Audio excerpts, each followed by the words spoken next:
시청자 여러분 안녕하십니까? 안녕하십니까? 이멍수 변호사님의 정상회담 코너입니다. 임 변호사님 안녕하세요. 안녕하십니까? 네. 예. 자 오늘 이 나눌 이야기는 네. 지금 중국이 홍콩 보안법을 통과시켰고 네. 또 미국에서 지금 흑인의 경찰이 이제 흑인을 죽게 만든 데 대한 폭동이 지금 네. 전국적으로 번지고 있지 않습니까? 네, 그렇습니다. 세계 1대 2대 강대국에 네. 벌어지고 있는 저 일들이 지금 심상찮아 보여요. 네, 네. 이런 이야기를 주로 이제 나눌 건데 그 전에 이제 임 변호사님이 진행하고 있는 네, 네. 이제 진단 키트 네. 이제 미국 연방 재난청에 대한 네, 네. 수출과 관련해서 네, 네. 지금 외교부에 우리가 질의서를 보냈잖아요. 네, 그 그렇습니다. 부분과 관련해서 설명을 좀 듣고 네, 네. 그다음 본격적인 대담으로 들어가도록 하겠습니다. 예, 조금 좀 시간이 좀 걸렸습니다. 워낙 많은 분들이 이렇게 참가 의사를 보내주셔서 이제 대략 한 700여 분 가까운 분들이 이제 그 진단 키트 이게 수출인지 지원인지 뭐 알 수 없는 내용들이 이제 선거 직전에 이제 외교부 그것도 뭐 관련된 무슨 보건복지부나 무슨 뭐 통상 관련 그 부서에서 한 것도 아니고 외교부에서 엉뚱하게 이제 이 내용을 뭐 공개하고 해서 좀 참 의아했었는데 그래서 그 부분에서 이제 소장님께서 이제 지속적으로 이제 의문을 제기하셨고 저희 이제 시청자분과 회원분들이 이제 이런 부분에 대한 이제 공개를 요구하는 어떤 이제 법적 절차에 참여하시겠다는 분들이 이제 연락을 주셔서 좀 이렇게 많은 분들이 이제 뜻을 해주셨습니다. 그래서 그 명단을 좀 꼼꼼하게 정리를 해야 이제 진짜 절차가 진행될 수 있기 때문에 그래서 명단을 최종적으로 다 정리를 하고 이제 5월 26일 날 총 636분의 이제 명의로 이제 진단 키트 관련된 외교부 발표령에 대한 저희가 정보 공개 청구를 외교부에 정식으로 이제 제기를 해서 저희가 접수 통지를 받았습니다. 그래서 이제 결론적으로 이제 1차로 사실은 이제 다른 이제 회원분께서 이제 좀 그 내용을 이제 문의를 이제 하셨었는데 뭐 외교부에서는 뭐 이제 와서 자기들 그래서 소장님께서 계속 이제 문의하셨던 부분이 아니 소관부서가 아닌 외교부가 왜 이 내용을 왜 그 공개 어떤 발표를 하느냐라고 문의를 했던 이제 그래서 의문을 처음에 가지기 시작하신 건데 이제 그 일부 이제 정보 공개 청구에 대해서 한 분의 정보 공개 답변이 자기들의 소관 분야가 아니다. 그래서 또 그 뭐 계약서나 이런 것들을 공개할 수가 없다. 뭐 이렇게 이제 그런 답변을 확인을 저희가 일단 일차적으로 확인했고 동일하게 이제 수출인지 뭔지 어쨌든 뭐 그 외교부의 입장에 외교부와 정부의 입장에 따르면 미국 FDA에서 뭐 잠정 승인인지 사전 승인인지 긴급 승인인지 뭔가를 했다고 하니 거기에 대한 이제 뭐 미국 정부의 뭐 외교 문서라던가 이 부분에 대해서 또 우리나라 진단키트 제조업체 어떻게 내용을 통보를 하였으며 실제로 지금 이제 그 페마인지 뭐 어디 뭐 미국이 어딘지 모르겠는데 어쨌든 이제 뭔가를 뭐 수출한다고 한다고 하니 거기에 대한 뭐 수출 계약서라든가 이제 등등을 저희가 공개하라는 정보 청구를 했고 이제 정보 공개 청구법 관련된 법에 따라서 이제 저희가 이제 5월 27일자로 이제 그 외교부에 정식으로 접수가 된 것을 확인 받았으니까요. 법에 따르면 이제 20일 이내에 이제 외교부는 이에 대해서 이제 어떤 형태로든 뭐 공개하면 공개하는 대로 공개를 못하겠다는 취지와 이제 그 이유를 들어서 이제 공개를 해야 되고 그 만에 하나 이제 20일이 넘도록 이제 만약에 이 부분에 대해서 아무런 외교부가 응답이 없으면은 뭐 그 외교부의 공개 뭐에 대한 그 입장의 발표와 상관없이 이제 법상 20일이 지나면 이제 자동으로 이제 이 정보 공개를 청구하신 분들은 행정법원에 정보 공개 청구 소송을 제기할 수 있습니다. 그래서 아마 뭐 그 외교부에서 이제 그 뭐 입장이 나오면 나오는 대로 안 나오면 안 나오는 대로 6월 한 15일 전후해서 저희가 이제 행정법원에 소송을 제기할 수 있을 거로 생각이 듭니다. 예, 그래서 왜 진행이 늦어지나 하고 생각하시는 분이 있으면 물리적으로 외교부에 그걸 답을 받고 그렇습니다. 청구 소송을 해야 예. 공개가 되지. 예. 안 그러면 외교부에 물어는 받냐고 또 판사가 물을 수 있지 않습니까? 그렇습니다. 예, 그런 과정을 거쳐서 일을 두 번 안 하기 위해 그런 거니까 양해를 부탁드립니다. 하여튼 뭐 이제 한 가지 좀 더 덧붙여드리면은 하여튼 이제 이제 뭐 부탁드린 대로 이제 많은 분들이 주민등록증 사진까지 이제 쭉 첨부해서 보내주셨는데 하여튼 뭐 여러분들의 그 주민 그러니까 저도 이제 확인을 위해서 뭐 어떤 분들이 참여 표시를 하셨는지를 이제 쭉 이제 주민등록증 사진 파일들을 제가 이제 하나하나씩 좀 지켜보니까 아 정말 좀 정말 여러 군데 물론 이제 뭐 여러 가지 특성상 이제 뭐 경상도 뭐 경북 경남 뭐 대구 부산 울산 이제 이런 쪽에 당연히 좀 그 주소지를 두신 분들이 대부분이신데 그 외의 지역에서도 정말 많은 분들이 뭐 참가하겠다는 의사를 표시하셨고 당연히 뭐 저 호남 분들도 대한민국 국민들이시기 때문에 소장님 어떤 이런 부분에 대해서 공감하셨던 분들 또 최근 뭐 2014년 이후에 참 어떻게 뭐 좋은 의미든 나쁜 의미든 논란의 중심이 되는 안산시 단원구에 계시는 분까지 이렇게 함께 하시는 모습 또 연령도 물론 좀 장년층 이상 되시는 분들이 대부분이시긴 하지만 또 비교적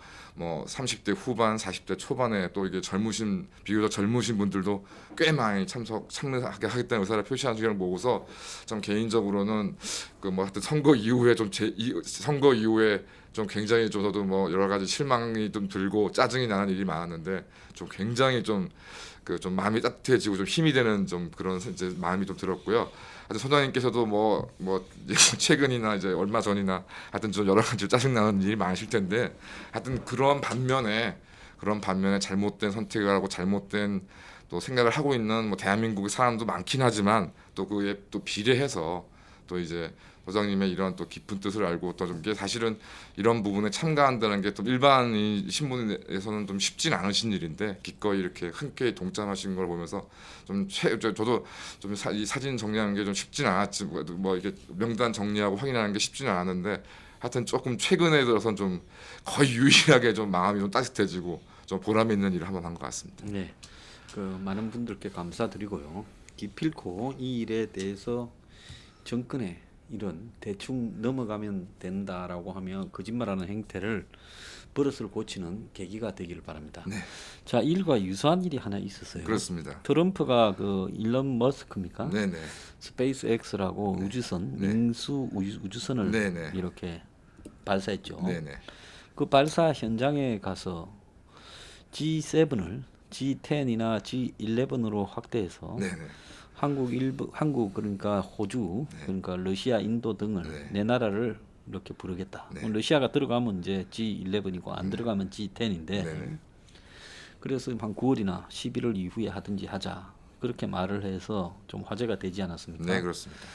근데 이제 호주는 또 이런 부분에는 사전에 우리하고 협의했다고 하는데 한국이 지금 중국 문제가 없었으면 온갖 미국과 사전에 또 통화를 해서 뭐 했니부터 둘러대고 막 그 문해 외교 능력자 뭐 강경하에 뭐 교섭 이렇게 할 건데 이번에는 찍소리를 하라고 네. 아는 바 없다고 말하지 않습니까? 네. 그거 보고 뭘 느끼십니까? 그러니까 뭐 제가 볼 때는 뻔한 거 아니냐 이제 뭐 지금 중국 관련 이제 뭐 지금 누가 봐도 이제 트럼프가 이제 뭐 대중국 동맹 뭐 이제 예전에 뭐 프랑스를 제외한 이제 다른 이제 유럽 국가들 영국을 유시한 다른 국가들이 이제 그 나폴레옹이나 이제 혁명 프랑스를 상대하기 위해서 이제 대프랑스 동맹을 맺은 것처럼 이번에 이제 아주 그냥 트럼프가 작정을 하고 대중국 동맹을 이제 결성하려고 하는데 어쨌든 주한미군이 뭐 과거는 뭐 최근은 뭐 어떤 상황 없이 그래도 주한미군 3만 명이 주둔하는 미국의 군사 동맹국인 한국도 와서 이제 이 대중국 동맹에 참여한다는 의사를 표시해라.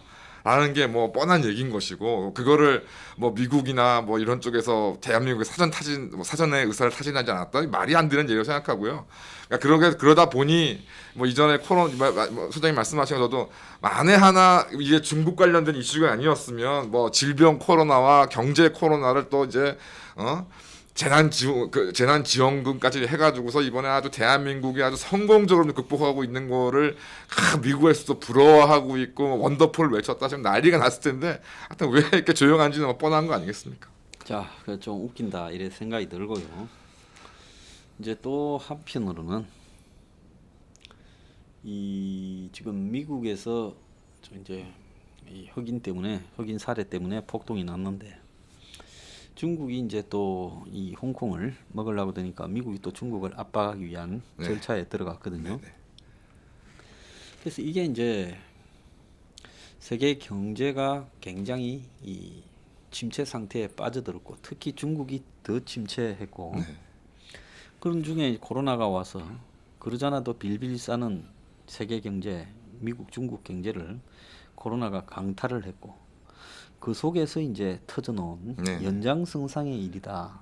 좀 그렇게 보시지 않습니까? 네, 그렇게 생각이 많이 두 나라 다. 네, 그렇습니다. 예. 그래서 지금 싸움이 제대로 붙었지 않습니까? 네, 네. 예. 그래서 뭐 이제 뭐 1929년 경제 대공황과 예. 그다음에 제가 기억하기에 또 20년 30년대 아마 그 걸쳐서 뭐 크게 뭐 스페인 독감처럼 크진 않았지만은 뭐 그 당시에도 이제 패스트로 생각되는 이제 그런 질병들이 중국을 중심으로 해서 꽤 번성을 했었고 이제 그러다가 경제 공황이 오면서 결국에 그런 이제 그 문제의 해결을 답을 찾지 못하다가 결국에 이제 2차 세계대전까지 이어진 거는 뭐 잘 알려진 사실이고 사실 1차 세계대전에도 제가 기억하기로는 1907년인가에 그러니까 당시로서는 굉장히 심각한 수준의 그 금융 공황이 예, 있었죠. 예, 전 세계를 강타했고 그것과 또 뭐 1차 세계대전과도 뭐 사실은 굉장히 연관이 깊다라는 이제 저도 그런 내용을 좀 본 적이 있는데 지금 선생님께서 말씀하신 거로 사실상 2008년 이후에 지속적으로 지금 세계 전 세계적으로 사실은 경제 불황이 이제 그 계속되고 있었던 상황이고 그나마 이제 뭐 중국의 어떤 무지막지한 어떤 그 저가 공세 및 뭐 이런 등등으로 사실 중국을 주축으로 한 어떤 그런 블록들이 형성되고 있는 상황에서 진짜 이제 우한폐나 우한 코로나까지 이제 번지는 이런 좀 극단적인 경제적인 어려움들을 뭐 내부적으로 어떤 그 내부적인 어떤 그런 문제들을 어떻게든 이제 외부적인 어떤 그런 갈등으로 연결시켜서 해결하고자 미국도 그러고 있고 중국도 그러고 있는 상황에서 정말 미중의 어떤 전면적인 갈등이 지금 뭐 곧 눈에 벌쳐지는 게 아니냐는 생각도 저도 듭니다. 지금 보면 그 1차 세계 대전 이제 점에서 1920년대에 사실은 그 1차 세계 대전 때부터 시작해서 과학 기술이 급속하게 발달하지 않습니까? 그렇습니다. 1차 세계 대전 때는 이제 비행기가 네, 그렇습니다. 초반에는 없었는데 네. 중반쯤부터 이제 예, 예. 이제 본격적으로 무기로 사용화된 거죠. 되고 그리고 이제 탱크도 비슷한 것도 등장하고 그렇습니다. 그리고 이제 차량이나 이런 게 보급되기 시작하고 뭐 잠수함, 예. 뭐 잠수함도 이제 본격적으로 네. 나오고 근데 이제 그때가 이제 1900년대 초부터 그때까지 이제 산업혁명이 나름 네, 1차 산업혁명은 1800 네, 뭐 한 4, 50년, 네, 5, 60년대에 네. 1차 산업혁명이라고 보면 네. 2차 산업혁명이 이제 전기가 나오고 그렇습니다. 에디슨이 네, 그래서 2차 산업혁명이 진행되고 있었잖아요. 그렇습니다. 근데 사람들은 산업혁명이 진행되고 나면 곧바로 그게 많은 일자리를 창출하고 네. 또 그게 사람들을 잘 살게 만들었다 생각하지만 영국도 1800 한 4, 50년대에 그 이전에 농사 짓던 데보다 수명도 짧아지고 네. 산업화되기 이전보다 네, 네, 굉장히 그 생산 그 뭐라 그럴까 임금도 내려가고 네, 네. 그러면서 노동자들이 열악한 상황에 놓이게 되는 순간이 왔다가 그다음부터 조금씩 회복되거든요. 네, 네. 마찬가지로 이제 산업혁명이 1차, 2차 산업혁명이 나고 이제 막 자동차나 이런 기계들이 대량으로 이제 일상생활에 보급되기 시작하지만 노동자나 농민들이 이 대량 생산 사회에서 삶이 더 악화된 것 같아요. 그렇습니다. 월급이 내려가고. 네, 네. 그래서 이제 미국의 그 존 스타인백의 분노의 포도 같은 데 네, 보면 그 노동자들이 비참하게 네. 이렇게 일당 노동자들이 제일 이 유랑하는 그 내용도 나오잖아요. 네, 네. 그래서 이제 노동자들은 이양 미래가 없으니까 돈 좀 생기면 주식 사서 투기하고 네. 돈 좀 있는 자본가는 땅을 사고 네. 그러면서 투기 붐이 일었다가 이제 1929년 31년에 이르러서 이제 대공황이 시작되는 거 아니겠습니까? 그렇습니다. 거품이 꺼지면서. 네. 그러니까 마찬가지로 이 대공황 이전에 보면 이제 이 산업혁명이 있었다가 일자리가 이제 이렇게 뭐랄까 사라지고 네, 그렇습니다. 노동자들이 임금이 내려가는 네, 현상이다. 네, 네. 그 요즘 지금도 보면 이번에 코로나 이전에 보면 전체가 좀 디플레이션 기미가 있으면서 저성장으로 가고 미국에서도 보면 임금이 좀 내려가고 전 세계가 예. 임금이 좀 내려가는 현상이 실질 임금이 다 하락한 다 걸로. 하락하고 네, 있었거든요. 네.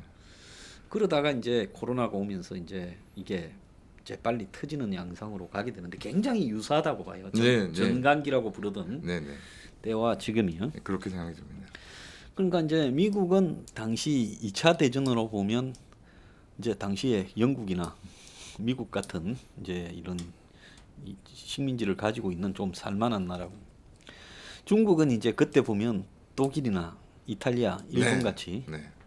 그야말로 이제 출구가 좀 막혀 있는. 네. 이제 물론 중국이 해외로 수출하고 미국이 그런 부분에 반발을 하지만 이 현재 양국이 처해져 있는 위치로 보면 중국이 보면 지금 계속 성장해야 되잖아요. 고도 성장을. 그렇습니다. 근데 지금 중국이 고도 성장의 위기가 심각하게 왔지 않습니까? 그렇습니다. 그래서 중국이 지금 현재 제가 봤을 때 코로나가 아니라도 몇 년 안에는 경제 위기가 터질 건데 이 코로나로 좀 빨리 터졌다. 네. 저는 그렇게 보거든요. 네. 네. 어떻게 생각하십니까? 뭐 당연히 소장님 말씀에서도 뭐 소장님 방송 들으면서 굉장히 뭐 동의했던 부분이고 하여튼 뭐 이제 뭐 중국을 가보신 분도 있고 뭐 언론을 통해 접하신 분도 있고 근데 제가 이렇게 지금 뭐 다큐멘터리나 뉴스나 이런 것만 봐도 이제 물론 뭐 북경이나 뭐 상하이 정도 되는 이제 이미 뭐 어떤 이제 그 뭐 자본의 밀집이라든가 이런 부분에서는 사실상 뭐 대한민국을 앞선 지역도 분명히 있지만 아직도 중국의 대다수의 지역들에는 이제 이른바 농민공이라고 불리는 이제 그런 사람들이 계속 배출될 정도로 사실은 여러 가지로 열악한 상황들이 지금 이제 펼쳐져 있고 이제 그런 걸 견디다 못해서 정말 어마어마한 사람들이 지금 중국의 도시로 몰리고 있는데 결국 이제 그런 상황들이 결국 경제 성장에 뒷받침이 되지 않으면 이제 그 사람들한테 제대로 일자리도 줄 수 없는 상황, 그다음에 이제 또 필연적으로 임금 상승 등으로 좀 해외 자본의 철수 문제 이런 등이 생겼고 또 반면에 그런데 중국은 또 오히려 AI니 뭐니 앞세우면서 뭐 사람이 필요 없는 어떤 그런 것들을 또 자기들이 앞장서 하겠다는 식으로 이제 되오면서 이게 과연 언제 터질까 이제 뭐 부채 문제 이런 것들이 다 이렇게 누적되어 있던 상황에서 선생님 말씀하신 것처럼 이게 이제 우한 폐렴, 우한 코로나로 이제 좀 다시 이제 더 이중 트리거가 당겨지면서 좀 시진핑이나 이제 중국 지배층으로 하여금 정말 뭐 어떤 긴장하지 않을 수 없는 상황으로 좀 만들고 있다고 생각합니다. 금융위기 이후에 중국의 수출이 둔화되면서 중국이 내수에 신경을 쓰고 그러면서 이제 이 인프라, 네. 과잉 공급이 네. 있었고 네. 그리고 그 인프라가 이제 부채에 기반했고 네. 그래서 중국이 이제 그 인프라 중에 또 한 60~70%가 부동산, 네. 뭐 완전 유령 신도시 같은 그렇습니다. 부분에 네. 치중했고 네. 결국은 그게 이제 이 부동산을 유지시키고 폭락을 되지 않도록 해야 중국이 가지고 있는 그 부채들이 유지되지. 부동산 거품이 꺼지면서 중국의 일종의 금융 붕괴가 오면 견디지 못한다고 보고 이제 이 계속 중국이 이 인위적으로 국가나 지방 정부 주도로 이 거품을 계속 키워온 거 아니겠어요? 과잉 인프라로. 그러니까 지금 저도 돌이켜 생각을 해보면 이제 일본 같은 경우가 이제 우리나라에 뭐 아무리 짧게 봐도 뭐 한 20년 정도의 어떤 그런 이제 그 앞선 이제 길을 걸어가고 있다고 생각했을 때, 그러니까 지금 돌이켜 보면은 이제 일본 같은 경우가 이제 사실상 뭐 아마 짐작컨대 1970년대 80년대부터 아마 이제 출산율이 저하되고 이제 고령화가 예상되는 상황에서 딱 1985년 이제 플라자 합의로 이제 그 미국으로부터 타격을 맞으면서 이제 거품 경제 뭐 이제 잃어버린 10년 이렇게 이어나가는 거고, 이제 우리나라 같은 경우도 이제 본격적으로 이제 뭐 고령화 문제가 이제 그 이제 이게 이야기가 된 것이 이제 한 2007, 8년 이후라고 이제 본다면은 사실상 90년대 들어오면서는 사실 저출산 고령화 문제가 사실 대두되어 있었던 상황 아니겠습니까? 그 중요한 시점에 딱 그 김영삼 정부 때 IMF를 맞아가지고 경제에 정말 좀 큰 타격을 입었던 것이고, 지금 중국도 이제 벌써 지금 그런 뭐 조짐이 있니 없니 얘기가 있지만 어쨌든 아마 모르긴 몰라도 향후 5년이나 10년 내에 이제 저출산 고령화의 어떤 이제 그 파급 효과가 이제 다가올 것이고, 아마 이제 중국 공산당의 이제 엘리트 생각에서는 자 그렇게 우리도 이제 5년이나 10년 후에 이제 어떤 저출산 고령화에 타격이 올 것이다. 그러면 우리가 이때 이제 물 들어올 때 노를 저어서 경제 성장을 또 박차를 가야 된다 이런 생각을 했을 텐데, 지금 어찌 됐건 그런 이제 정상적인 그러니까 그런 궤도에서도 지금 코로나 때문에 엄청난 타격이 지금 생긴 이상, 그러니까 이거를 지금 이 뭐 그냥 기존의 어떤 정치나 경제를 대처하는 방법으로는 이걸 타개할 수 없다는 거는 너무 잘 알고 있고 생각이 듭니다.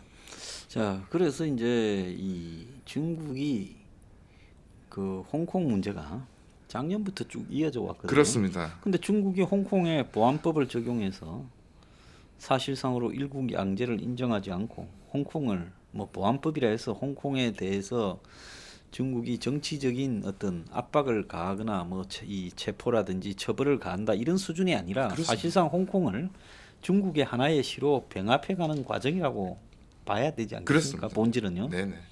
그러니까 미국은 중국의 시에 대해서 우리가 특별히 이 특혜적 지위를 유지시켜 줄 이유가 없다라고 이야기하며 특혜를 다 철회하고 네. 중국의 25% 관세처럼 너네들한테도 그래 미기겠다 이거 아니겠습니까? 그렇습니다. 자 그런데 작년에 한참 심할 때 데모가 중국 정부가 사실상 홍콩을 보안법을 통과시키가 그렇게 했어야 되거든요. 그렇습니다. 뭐 시위의 규모나 네. 또 파급력으로는 작년이 훨씬 심했죠. 그런데 정작 요 근래는 코로나 때문에 한풀 꺾였어. 예. 그러지가 않았는데 뭐 실제 시위를 참여하는 홍콩 시민들이 지금 10,000명이 채 안 되는 경우가 좀 많은데. 예. 그뭐 몇백 몇천 단인데 예. 그런 단계에서 중국이 갑자기 그 양회 전인대에서 이걸 홍콩 보안법을 통과시키는 이유가 가만히 보면 그렇다고 미국이 또 중국에 선제 도발을 한 것도 아니거든요. 그렇습니다.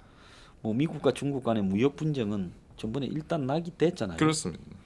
그럼 미국이 중국 보고 계속 그 뒤에도 압박을 했거나 이런 부분은 아니었고 다만 중국의 코로나 책임론을 거론하고 트럼프가 떠들었지만 그것이 트럼프의 그냥 말뿐이었지. 중국에 뭐 구체적으로 뭐 진짜 소송으로 갔다든지 소송을 하기 위한 대상으로 법적으로 만들었다든지 그것도 아니었잖아요. 그렇습니다. 그런데 뭐 옛날에 중국은 그런 거를 그냥 넘어갔거든요.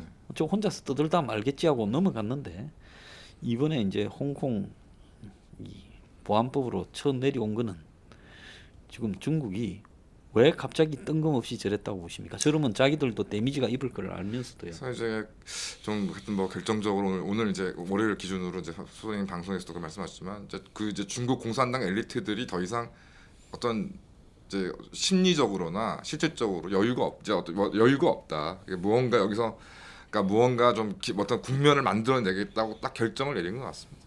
예. 그러니까 뭐 대만 이제 뭐 결론적으로 이제 오늘 뭐 소장님 말씀하신 것처럼 이제 자본주의 체제와 이제 공산주의, 그러니까 자본주의적 경제 체제와 공산주의적 이제 정치 체제의 어떤 것이 이제 일국양제의 전체적인 어떤 이제 그 큰 그림이라고 할 것인데 결국 이 부분에 대해서 중공 공산당 이제 중국 공산당의 이제 지도부가 어떤 결정을 내린 것이 아니냐라는 것과 그다음에 홍콩의 이제 문제라는 것이 다른 문제가 아니라 이제 그들이 매일 주창하는 이제 중화 제국을 이제 건설하는 데서 가장 또 큰 일국양제가 굉장히 큰 그림이었지 않습니까? 예. 그래서 뭐 대만이라던가 뭐 이제 뭐 신장 위구르, 티벳 이제 이런 것에 어떤 총괄하는 어떤 큰 그림이었는데 이제 이번에 홍콩에 대해서 이제 일국 양제에 대한 이것을 최종적인 포기를 선언했다는 것은 이제 뭐 타이완이고 뭐 다른 어떤 뭐 신장 위구르나 이런 뭐 소수민족, 교회 기타 이제 그런 국가들에 대해서 더 이상 일체의 일국 양제는 없다는 것을 선포를 한 것이고 선포하게 된 가장 큰 이제 계기는 더 이상 이제 중국이 그런 정치적 쇼를 할 여유도 없다라는 걸 보여주는 반증이라 생각합니다. 그래서 제가 볼 때 이 중국이 1, 2월 달에 집중적으로 코로나를 제일 먼저 겪으면서 중국 경제가 붕괴되기 시작했는데 그 데미지가 지금 그게 이제 끝난 지 한 3개월이 지나도 회복이 전혀 되지 않고 그렇습니다. 벗어나지를 못하고 있다라는 부분에 대해 그래서 중국이 뭐 흔한 말로 한 8%나 7% 이상 성장 못하면 중국 경제는 그 무너진다. 계속 성장해야 네. 고도 성장을 해야 네. 굴러간다. 네. 빚에 기반한 경제이기 때문에. 근데 지금 중국이 작년에 공식적으로 6.6인데 사실 저거 반띵해야 될 거거든요. 네. 근데 올해는 뭐 자기들 이 주장이 1%고 1.2%고 뭐 지금 1분기나 이런 성장을 보면 마이너스 무슨 뭐 33 이렇게 나오거든요. 그러니까 연말까지 가봤자 마이너스일 거고 이제는 감추어진 문제들이 터지니까 이제 선제적으로 중국 특유의 이제 이 서방 세계를 싸움으로 끌어들이기 위한 일종의 이 선방을 때렸다.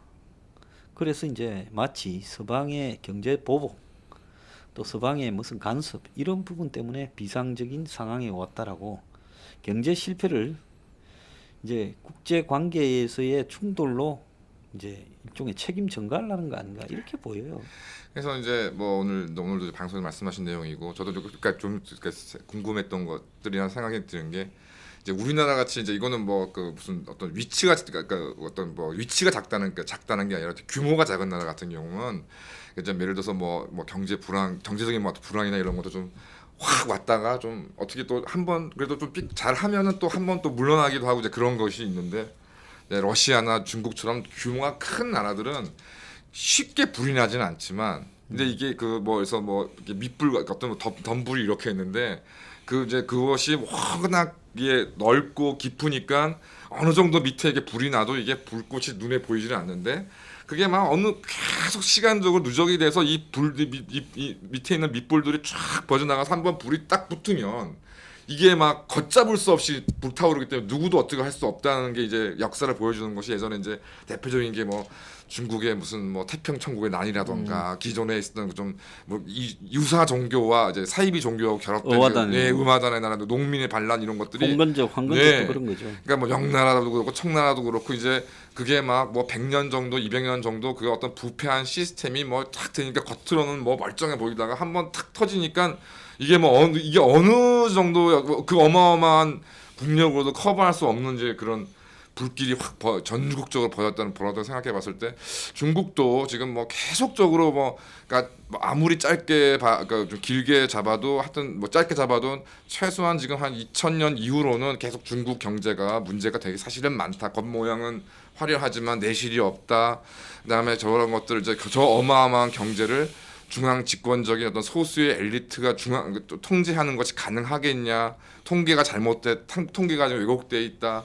뭐 기타 등등의 계속적인 이제 문제가 지금 밝혀졌는데 뭐 그간에는 뭐 중국의 외환 보유고가 얼마나 많냐, 중국이 미국 국채를 어떻게 하면은 뭐 미국이 무너진다 이런 이제 얘기들이 반론이 되어 있다가 이제 최근 뭐 이제 두드러진 거는 몇 년 사이에 중국의 외화 보유고도 지금 절반 이하로 떨어졌고 지금 그 대표되듯이 그다음에 성장률 같은 경우도 공식적으로 발표된 것도 지금 그런 수치를 보여지고 있는 상황에서 말씀하신 것처럼 이게 세계의 공장으로서 그래도 그 어떤 자기들이 어떤 돈을 벌었던 나라가 전 세계적인 어떤 그 불황에 직면한 상황에서 정말 올해 내년 쉽지 않을 것이라는 것들 아마 본인들이 스스로 잘 알고 있어서 생각이 듭니다. 그래서 이제 중국의 환율이 지금 달러에 연동을 해놨잖아요. 네. 최근에 약간 환율 평가 절하를 했지만 근데 저게 계속 유지가 되려면 중국의 경제가 적어도 미국과의 관계에서 일정한 비율을 유지를 해야 환율도 유지가 될 거 아니에요. 근데 중국의 GDP가 지금 한 30%에서 40%가 뻥이다라는 게요. 그러니까 거품으로 가짜 GDP를 만들었으니까 GDP가 뻥이라면 지금 중국과 미국 간의 이 환율 부분에서도 중국의 통화량이 지금 솔직히 과다 발행해서 환율이 뭐 7위안의 1달러가 아니라 뭐 21위안의 1달러 정도 돼야 되는 상황이 맞다는 거예요. 근데 중국이 이제 그렇게 되면 자기들 경제 붕괴를 인정하는 거니까 억지로 지금 7위안 밑으로 유지해 오다가 뭐 이제 최근에 엿먹으라고 조금 올렸는데 중국의 환율 유지가 제가 볼 때는 지금 진짜로 GDP가 나온 게 아니라 뻥으로 다 취합해서 14조 뭐 5천억 불이다 이렇게 발표를 했잖아요. 미국은 21조 뭐 4, 5천억 불이고 한 3분의 2죠. 그래야 이제 미국을 따라잡는다지 딱 3분의 2예요. 3분의 2면 가능성이 좀 보일 것 같기도 하네요. 그런데 만약에 거기에 한 30%가 뻥이라면 적어도 이 4조 위안 이상이 뻥이라는 거예요. 그렇다면 미국의 절반밖에 안 되는 절반 이하라는 거죠. 그래서 그러니까 최근에 제가 그러니까 좀 유튜브에서 중국 축구 뭐 이제 중국의 연예계 뭐 이런 관련된 몇 개를 봤는데 저도 항상 좀 궁금했거든요. 이제 뭐 소장님도 들어보셨겠지만 우리나라 한류 스타 해가지고 뭐 중국에 진출해서 뭐 한 회당 출연료가 뭐 100억이니 200억이니 뭐 그다음 뭐 축구 선수 뭐 이제 어느 축구 선수 뭐 외국의 축구 선수가 무슨 중국으로 가서 한 경기당 35억 원씩 벌었다 뭐 이런 얘기도 있고 뭐 그랬는데 근데 곰곰이 좀 생각해 보면은 그러니까 뭐 예를 들어 예전에 차범근 감독을 필두로 해가서 많은 이제 축구인들이 이제 그 들어가 지도상을 했는데 끝이 별로 다 좋은 적이 별로 없고 1년 이상 뛴 사람들이 없고, 그러니까 처음에 들어가서는 뭐 그게 연봉이 뭐 얼마다 얼마 했는데 그게 실제로 그게 그 분들한테 수입으로 들어온 게 있느냐. 결국 들어가서 성적이 부진하다 무슨 이유라 그래서 다 잘려 나가고, 그다음에 또 중국 축구 선수들 같은 경우 보니까 정말 그게 아무리 그 선수가 형편없는 선수라 하더라도 그저 만약에 공식적으로 발표된 연봉을 받는 선수가 저렇게 뛸 수가 있냐 하는 의심스러울 정도의 경기력. 그러니까 저도 이게 보니까 이게 뭐 선생님 말씀하신 그런 부분처럼 이 중국의 모든 분야가 무슨 뭐 하다못해 축구나 예술 같은 분야에도 이게 뭐 뭐가 뭐고 뭐가 얼마고 뭐가 얼마가 네네라고 더 떠들기는 하는데 이게 과연 실체가 있는 것이냐. 아마 중국 경제 전체가 그런 모습일 가능성이 진짜 굉장히 높다고 생각이 좀 듭니다. 예, 그래서 지금 중국이 그야말로 이 통계를 전부 취합하면서 성에서부터 전부 거짓말을 한다. 그래서 중앙 정부가 감시할까봐 지금 돌아가지 않는 공장을 불을 켜놓고 에어컨을 떼고 한다. 그게 뭐 사실 중국 공산당 체제에서는 또 새로운 일도 아닙니다. 예전에 마오쩌둥이 대약진하고 뭐 문화혁명 할 때도 저 시골 몽고성 같은 데서 그 말도 안 되는 용광로 그 고철만 갖다 놓고서 넣어놓고서는 뭐 이번 달 뭐 우리 마을 이번 연도에 우리 마을은 철강 생산력이 뭐 120% 이상 달성했습니다. 그런 것들이 그 새로운 내용이 전혀 아니거든요. 예, 그러니까 이 중국의 GDP 총합이 그 속에 거품이 있고, 그러면 GDP가 실제로 그렇지 못하면 중국이 거기에 걸맞게 환율을 이렇게 조정하고 해야 되는데, 그런데 또 그건 또 할 수는 없고 모든 게 거짓이라는 걸 인정하는 거니까 차라리 모든 걸 다 뻥이라고 인정하고 환율을 완전히 평가절하해서 실제로 우리가 이것밖에 안 된다면 미국이 어떡하겠어요? 죽일 수도 살릴 수도 없는데 지금까지 친 뻥을 우리 이것까지 다 가짜야라고 말도 할 수 없어요. 그건 중국 사람들한테조차도 중국이 뻥을 쳤으니까. 중국이 1인당 GDP가 8,000불이라잖아요. 그러면 4인 가족 기준으로 하면 중국이 4832 32,000불. 한 1년에 한 4천만 원 좀 되는데 중국에 지금 4인 가족 기준 가구당 4천만 원이라고요? 뭐 말이 안 되는 말이 이야기잖아요. 안 되는 얘기죠. 그러니까 물론 중국에 잘 사는 사람도 있지만은 그야 뭐 권력층과 연계된 소수고요.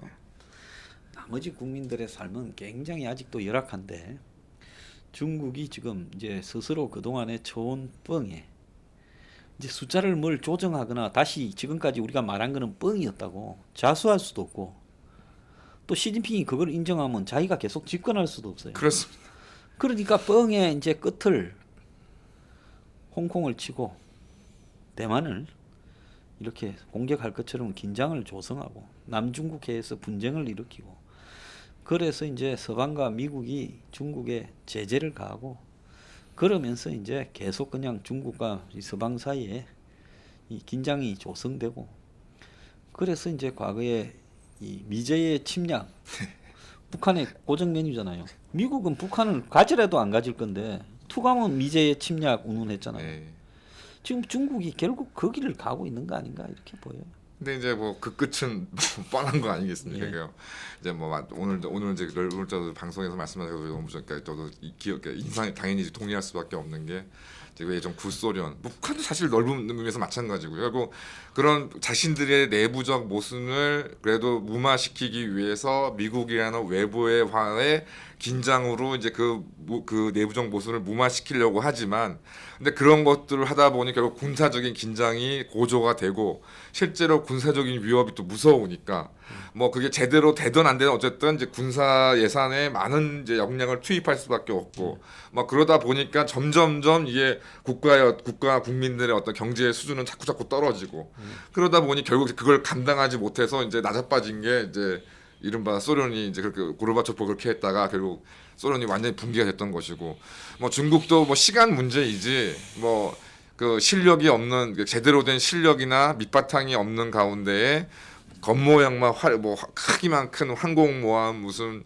뭐 비전투기 뭐 이런 것들을 뭐 이렇게 만들었지만 또 이게 만든 게 뭐 당연히 무기라는 게 만드는 걸로 끝나는 게 아니라 유지하고 보수하고 개량을 해야 되는데 그것도 예산을 어떻게 할 것인지 이런 등등을 이제 계속 이제 꼬리에 꼬리를 물면 그게 언젠가 모든 게 다 이제 파탄이 나는 지경이 뭐 중국도 그리고 이제 그런 국면을 맞이할 수밖에 없지 않냐라는 생각이 좀 드네요. 그래서 중국에도 누구도 진실을 말한 사람이 없다. 시진핑이도 중국의 진실을 다 알겠느냐? 그렇습니다. 저는 그렇게 보거든요. 그러다 보니까 이제 자신들도 뻥을 진실이라 믿게 되고 결국은 외부의 적에 의해서 지금 중국의 정체성이 흔들리고 그래서 중국은 대외적으로 뭐 미국이나 서방 세계와 전시 상태를 이렇게 선포하고 그러면서 이제 이 뻥의 종말을 그것 때문에 뻥이 아니라 어려워졌다고 이제 뻥을 그렇게 돌려서 끝내는 수순이다. 원래는 이게 코로나가 아니었으면 몇 년은 한 3년은 지금 그러니까요. 들어갔을 건데 예. 코로나로 그 뻥이 당겨져서 지금 홍콩을 저렇게 빨리 계획보다 빨리 지금 병합을 하려는 거 아니냐 이렇게 보여요. 아니 그래서 참 이게 참 그 역사라는 것이 참 어떤 면에서 우연과 뭐 필연 이런 얘기를 많이 하는데 참 좀 저도 이게 목도하는 것이 정말 작년 이제 상반기까지만 해도 이 트럼프가 그 뭐 어떤 미군의 주둔 비용이나라던가 무역 이슈를 해가지고 사실 뭐 독일이나 유럽하고도 얼마나 으르렁거렸습니까? 예. 우리나라는 말할 것도 없고. 근데 그래서 참 이게 미국이 저렇게 되겠나 저에서 어떤 그 헤게모니를 유지하겠나 싶었는데 참 이게 뭐 우연히 보인 것 같죠. 결국 그 중국이 결국 내부적인 어떤 그런 것들을 보호하기 위해서 이제 우한 코로나 사태를 방치하다가 결국 이제 지금 뭐 트럼프 입장에서는 어쨌든 지금 뭐 우리 대한민국을 포함한 이제 G11 뭐 이걸 하자는 얘기는 벌써 어느 정도 G7 내에서는 뭔가가 지금 뭐 합의가 되어 있으니까 지금 그런 얘기를 하는 거로 생각이 드는데 참 이게 격세지감이라고 해야 될지 참 이게 정말 참 사람 어떤 필연으로 이게 결국 움직여 나가는 것인지 참 뭐 어떤 개인적으로 흥미로운데 참 이게 파도가 높습니다. 굉장히 파도가 높습니다. 네. 자 오늘 그 홍콩의 이 지금 관법을 둘러싼 중국의 그 배경에 대해서 우리가 이야기를 나눠봤습니다. 자 감사합니다. 감사합니다.